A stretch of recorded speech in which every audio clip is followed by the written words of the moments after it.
Assalamualaikum warahmatullahi wabarakatuh. Kita belajar bersama lagi anak-anak kelas 6 generasi hebat, generasi milenial. Kita belajar di tema 8 Bumiku, subtema 1 perbedaan waktu dan pengaruhnya pembelajaran yang ke-6.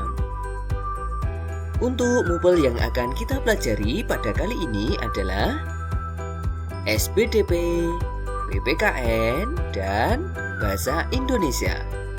Untuk tujuan pembelajaran yang akan kita capai adalah sebagai berikut. Ya, kita lanjut ke fokus materi. Ayo membaca.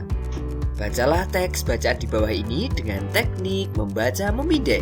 Di pembelajaran sebelumnya, kalian telah mempelajari tentang apa itu membaca memindai, yaitu membaca memindai membaca sekilas untuk menemukan informasi penting pada suatu teks bacaan. Nah, di situ terdapat bacaan yang berjudul Keadaan Alam Indonesia. Kamu dapat membacanya dengan cara memindai.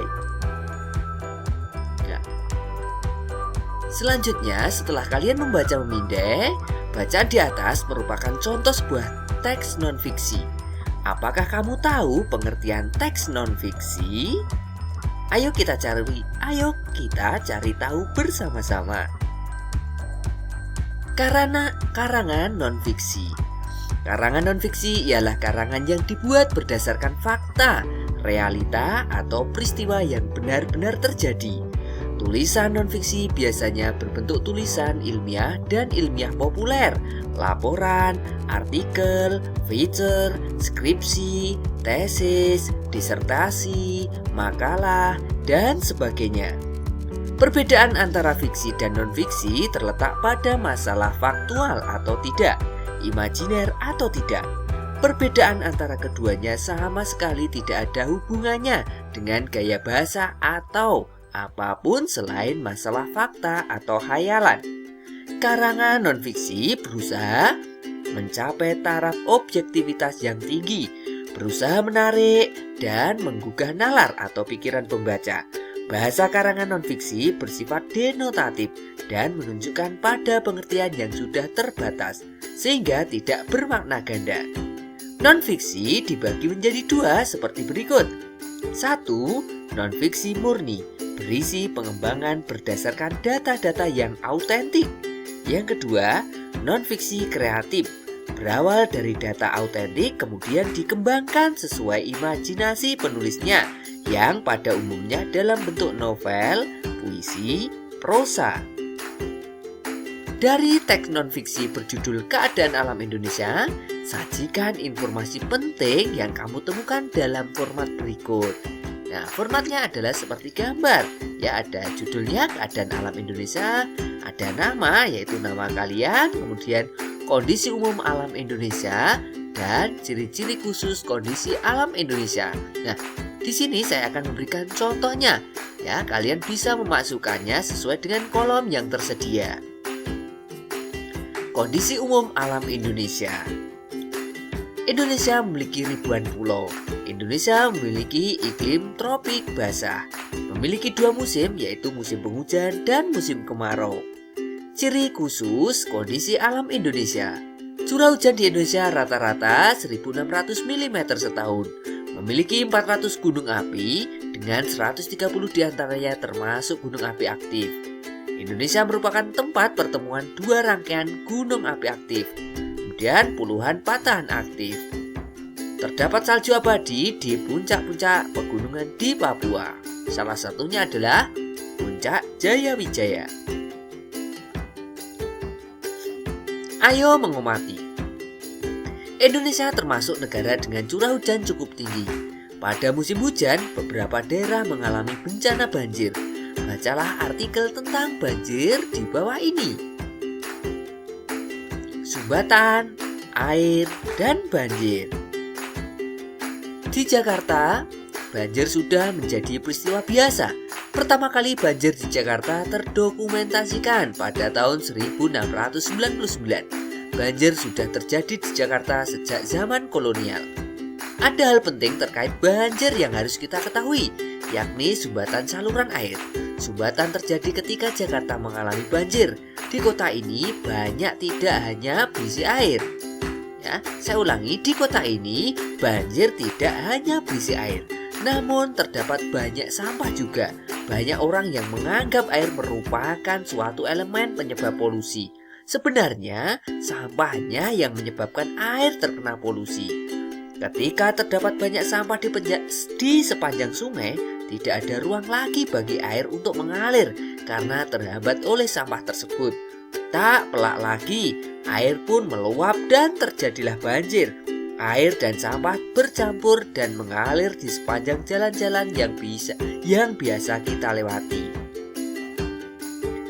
Saya percaya bahwa kita bisa mengurangi resiko banjir jika Pemda Jakarta melakukan berbagai proyek air yang dapat mengedukasi dan menginformasikan bagaimana cara untuk membuang sampah yang benar beserta sanksi tertentu apabila tidak mematuhi aturan. Tutur Chandrian Atahiyat, seorang ahli arkeologi dan pelestari Kota Tua Jakarta. Analisislah informasi yang disajikan di artikel di atas. Identifikasikanlah kewajiban yang tidak ditunaikan oleh masyarakat. Jelaskan apa akibat dari kelalaian tersebut. Suatu contoh, kewajiban yaitu menjaga kebersihan lingkungan. Akibat kewajiban tidak ditunaikan, yaitu lingkungan menjadi kotor, penuh dengan sampah.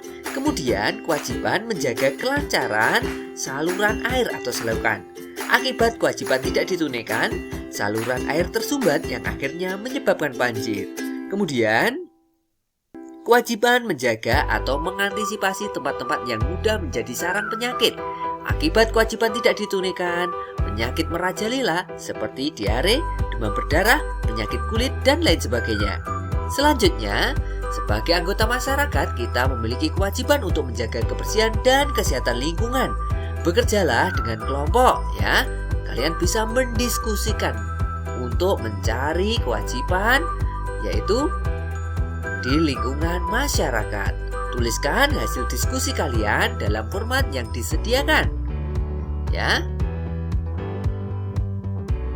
Antara lain yaitu kewajiban kita di dalam masyarakat yaitu melaksanakan program 3M yaitu menutup, menguras, mengubur dalam mengurangi dampak penyakit demam berdarah, kemudian membuang sampah pada tempatnya, mengurangi sampah dengan program daur ulang limbah seperti bank sampah, menjaga kebersihan lingkungan rumah baik dalam maupun luar rumah, serta lingkungan sekitar rumah.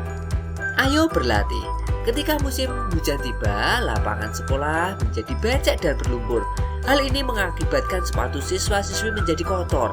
Untuk menjaga kebersihan dan kenyamanan sekolah dasar Pelita Hati, membuat jadwal piket tambahan. Nah, kalian bisa membantu SD Pelita Hati dengan membuat daftar hal yang harus dilakukan oleh petugas piket sebagai perwujudan kewajibannya dalam menjaga lingkungan sekolah. Nah, di sini adalah contoh kegiatan dalam melaksanakan piket, yaitu kewajiban petugas piket antara lain memantau dan meletakkan sepatu pada lemari sepatu tempat yang disediakan, menguras atau mengurangi genangan air di lapangan, membersihkan teras sekolah, membersihkan lemari sepatu, dan mengepel lantai yang kotor. Selanjutnya, tuliskan kembali kewajibanmu dalam menjaga kebersihan dan kesehatan lingkungan rumah, sekolah, dan masyarakat. Kalian bisa memasukkan ke dalam tabel berikut, ya.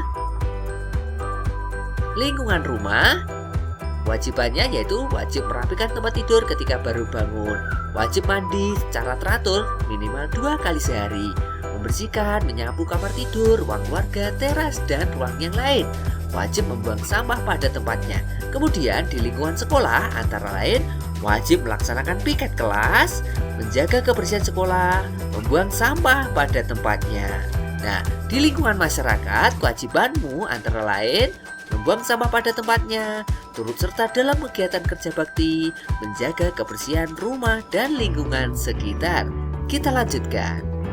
Ayo bernyanyi. Menjaga kebersihan dan kesehatan adalah kewajiban semua penghuni sekolah. Nyanyikan lagu Bersih dan Sehat bersama temanmu. Nyanyikan lagu ini dan perhatikan interval nada dalam lagu. Kemudian kemudian tampilkan lagu tersebut di depan kelas. Nah, kalian bisa membuat rekaman videonya saat kalian menyanyi lagu Bersih dan Sehat. Mari kita simak lagu Bersih dan Sehat berikut ini. Jagalah lingkunganmu agar bersih selalu. Jagalah lingkunganmu agar sehat selalu.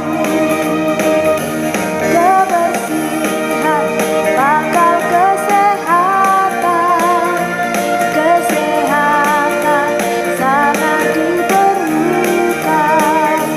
Hidup bersih menjadikan sehat. Hidup sehat kerja pun diam.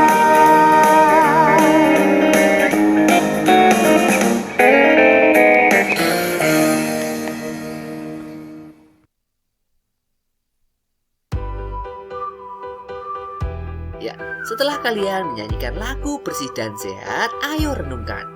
Kamu telah belajar banyak tentang kondisi alam negara-negara tetangga kita. Apa yang akan kamu lakukan sebagai perwujudan rasa syukur atas karunia kondisi alam Indonesia yang sangat subur dan indah? Apa kewajibanmu sebagai anak bangsa ini dalam menjaga dan melestarikan kekayaan alam Indonesia? Selanjutnya, kerjasama dengan orang tua.